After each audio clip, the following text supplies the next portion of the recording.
Ladies and gentlemen, welcome back to a brand new video. It's your boy D-Rose back with another banger. Today we're going to be getting into everything you need to know about this upcoming 8.0 update and patch. So without further ado, let's get straight into this video. First things first, Valorant's 8.0 update is going to bring along a new map rotation and map changes. Update brings along a new map rotation and map changes, as well as some agent buffs and nerfs. So basically, here's everything included in Valorant's update 8.0 patch notes. First up, I would just like to say this is going to be the first patch of 2024 and is going to bring in the newest episode to Valorant. This new patch will introduce much needed changes to Lotus and Icebox, along with some changes to Deadlock and Killjoy. This is going to be a major patch for the game, as it will set the tone for the rest of the year and also lock in a new map rotation for some time. There are a few general updates that are going to impact everybody within the Valorant community. First is going to be the Gun Buddy Carousel, which is now going to appear alphabetically in order. The second is the new sniper rifle, the Outlaw, which is also coming to the game within this patch. The third and final general update is going to start in this patch. Valorant is going to be supporting third-party spatialization software for headphones. Now let's dive into more of the agent updates. First, Deadlock. Everybody on TikTok's been hyping around Deadlock, but let's break down what's actually going to be happening to Deadlock. So continuing in the direction of the previous 7.10 patch note with the gray net changes, we're looking to build upon the unique strengths of Deadlock's two other basic abilities, the Sonic Sensor and the Barrier. For the Sonic Sensor, they're going to be increasing the reliability of the concuss once it's triggered by shortening its wind-up time, while also increasing flexibility by allowing you to recall it and redeploy it in a round. Basically like a Cypher trip. I genuinely don't know what Riot is doing. Okay, if they want to be blind, I'm completely okay with that. But to drop it to 0.5 seconds, my brain can't even comprehend something that happens in 5 seconds.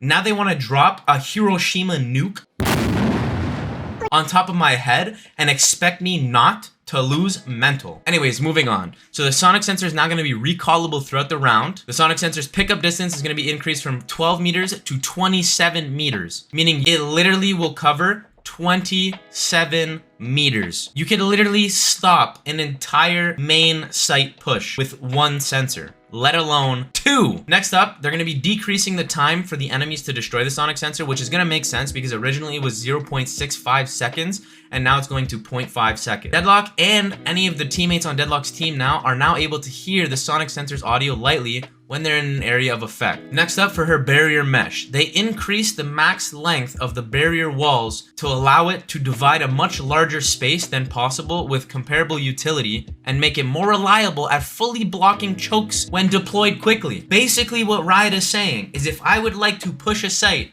I'm gonna have a Deadlock have a deployable Great Wall of China to plop in my face to stick me against the wall and sonic boom me in 0.5 seconds. I don't know what to say about Riot Games and their developers anymore. Moving on, we have the barrier mesh again, which is going to be increased from 6 meters long to 10 meters long. Now, it might not seem like a drastic difference, but that is literally, to put into perspective, that literally covers from wall to wall of breeze.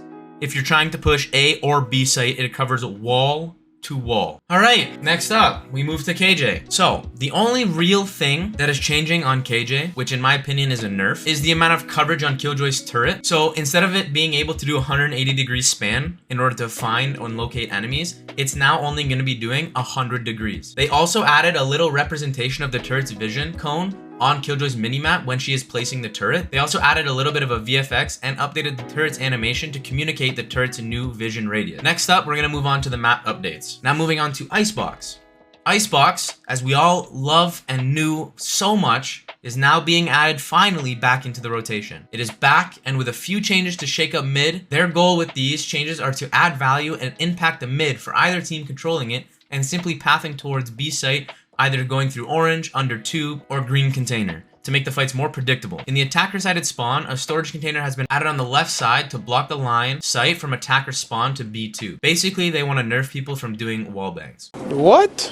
Next up, the hanging container on B site was creating a lot of complexity for both fights on the ground and people boosting up top. The container out of the way should make combat on B site more manageable. Next up, they wanted to change the exterior of the tube in mid. They felt that mid could use more value for either team holding it, so they've added a window toward the end of the tube that overlooks mid and can see towards A site and defender spawn. It allows attackers to assert a lot of pressure on rotators and defenders should be able to hold more space when holding mid from B kitchen or boiler. Also, on the inside of tube, they added 2 boxes stacked flush to the wall, I guess to just add another corner for another camper to sit in and kill me with a shorty. All right, now we're moving on to Lotus. Now, as we all know, Lotus has been very overwhelming towards defenders, and because of that, they're going to be adding more options by adjusting neutral spaces and making some quality of life updates across the map so that defenders can actually have a possibility of holding sites. There's going to be more room added to A main and A long, with a set of boxes to give defenders some more options to fight for A main rubble control. The double stack boxes just outside of stairs has also been changed. They can no longer be spammed, which now is going to reduce the likelihood of being spammed through that box. For A link, more room has been added near the breakable door. A hut has also been closed to help give some more readability to the plant site, making it easier to retake. A cubby has also been added at the back of the hut for defender options to hold a site. For B site, there's been more room and boxes have been added on B site to add some defensibility closer to the choke point on site. For C, the spike plant zone and stairs in C bend have been adjusted to allow for more diversity of spike plant locations in C. Boxes on the back have also been slightly adjusted. There's going to be more room in boxes that have been added to C main to also add some defensibility closer to the front of main, rather than just completely falling off site to CT or waterfall and trying to play retake. Next up, we move on to the rotating doors. The rotating doors now take 10 seconds to fully complete their spin, in comparison to the previous 8 seconds. Next up, let's move on to game mode updates. Team Deathmatch. Valorant felt that the Sheriff is overperforming in the Stage 2 weapon ecosystem, and as a result, other loadouts have been pushed to the side. So what Valorant did is they changed aims to allow other weapons to be more viable when in an engagement with the Sheriff. So for Stage 2, the Sheriff loadout, instead of having a heavy shield, you're now going to drop down to a light shield. Now we move on to map rotation. All modes except Team Deathmatch and custom games are going to be using the competitive map rotation. And if you didn't know, the current rotation right now is Icebox, Lotus, Sunset, Breeze, Ascent, Bind, and Split. Let me know how you guys feel about this current competitive rotation down below, and if you guys are going to enjoy or if you're going to be missing Haven. Now for Premier updates. Team Captain role. We've added a secondary management role to rosters called Team Captain. Team Captains can help with the team management, including inviting and removing team members. Captains cannot delete the team or kick the team owner out.